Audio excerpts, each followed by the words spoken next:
Hello all, welcome back to our channel. ఇప్పుడు మనం 7th class semester 2 పాఠం చూస్తున్నామండి. కప్పతల్లి పెళ్ళి ఆల్రెడీ చూసాము. ఇప్పుడు యథా పాఠానికి గ్రామర్ చూద్దాము. ప్రక్రియ వచ్చి కథానిక, ఆశావహ దృక్పథం, ఇతివృత్తం, బోనం నాగభూషణం సదానంద రచయిత అండి.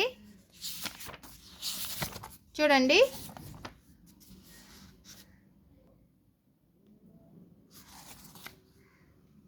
గ్రామరు. క్రింది వాక్యాలను చదివి గీత గీసిన పదాలకు అర్థాన్ని రాయండి. అమ్మా నాన్నలు తమ బిడ్డల్ని ఏ లోటు లేకుండా పెంచుతారు. లోటు అంటే లోపం. చిటపట చినుకులు నేలను తాకగానే మొలకలు పుట్టుకొస్తాయి. మొలక అంటే మొక్క. వర్షానికి తిరుమల ఘాటు రోడ్డులో మట్టి పెళ్ళలు జారి అడ్డుగా పడ్డాయి. మట్టి పెళ్ళలు అంటే మట్టి గడ్డలు. పారిజాత పుష్పాలు కోసిన వెంటనే వాడిపోతాయి. వాడిపోవు అంటే వడలిపోవు.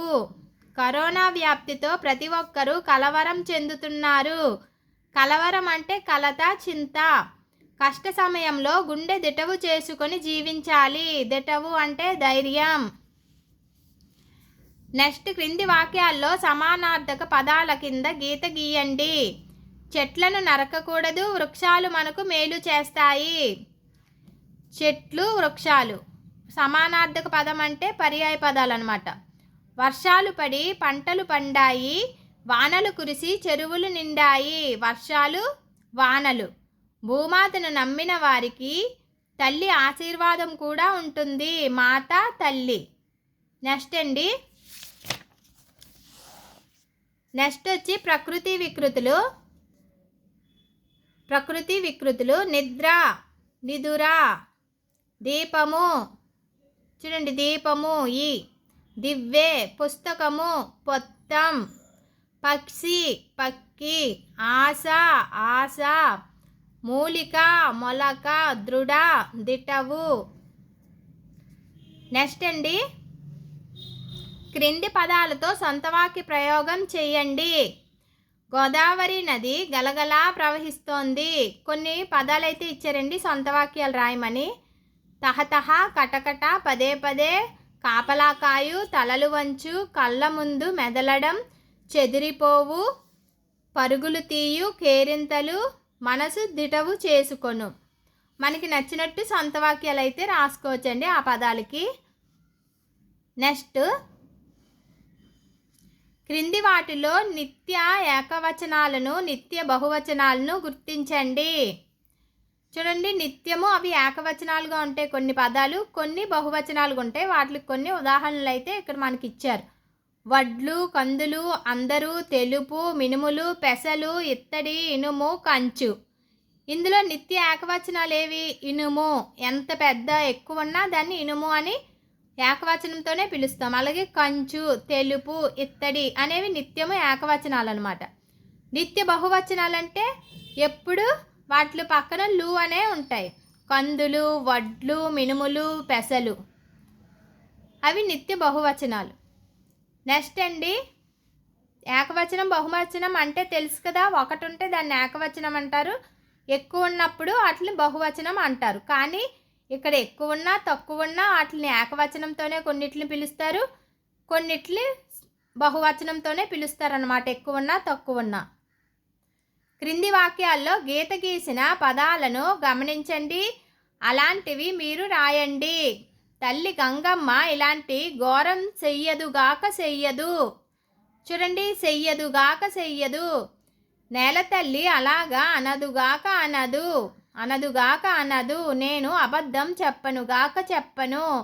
మా ఆవు తన్నదుగాక తన్నదు. ఉపాధ్యాయుడు తిట్టడుగాక తిట్టడు. చిన్నపిల్లలు ఏమంటారు? నేను అన్నం తిననుగాక తినను అంటారు. అలాంటివి చాలా వాక్యాలు అయితే రాయొచ్చు. అలా రాయమన్నారనమాట ఇక్కడ.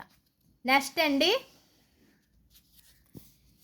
క్రింది వాక్యాలు చదవండి. గీత గీసిన పదాలను గమనించండి. చూడండి, నవ్య పాట పాడింది. రాజు అన్నం తిన్నాడు.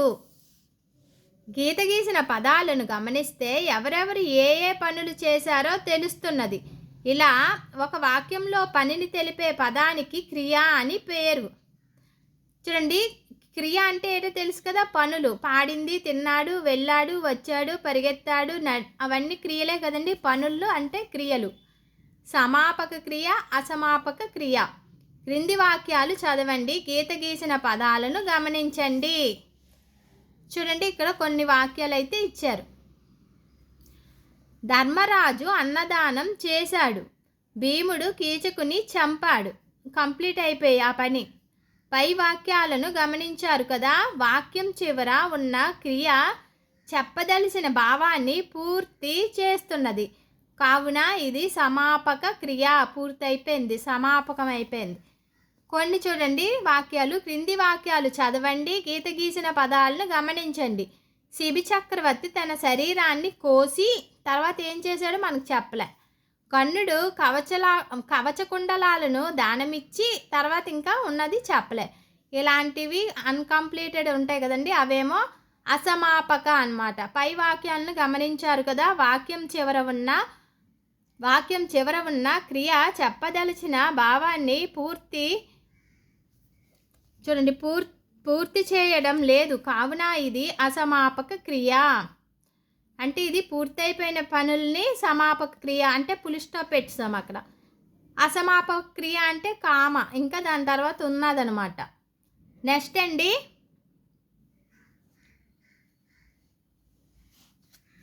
క్రింది వాక్యాలను గమనించండి. సీతక్క భరతమాతకు వందనం చేసింది. రామయ్యకు చెట్లు అంటే ఇష్టం. పాఠశాల సమయపాలనను వెంకప్ప పాటిస్తాడు. కరోనా లాంటి వ్యాధులు రాకుండుటకు తగిన జాగ్రత్తలు తీసుకోవాలి. అచ్యుతరావు మేనల్లుడు బాగా చదివి గొప్పవాడయ్యాడు. పై ఉదాహరణలు గమనిస్తే పూర్వస్వరంగా ఆ ఉంది కావున ఇది అకార సంధి. అకార సంధి అయితే నేర్పిస్తున్నారండి. చూడండి,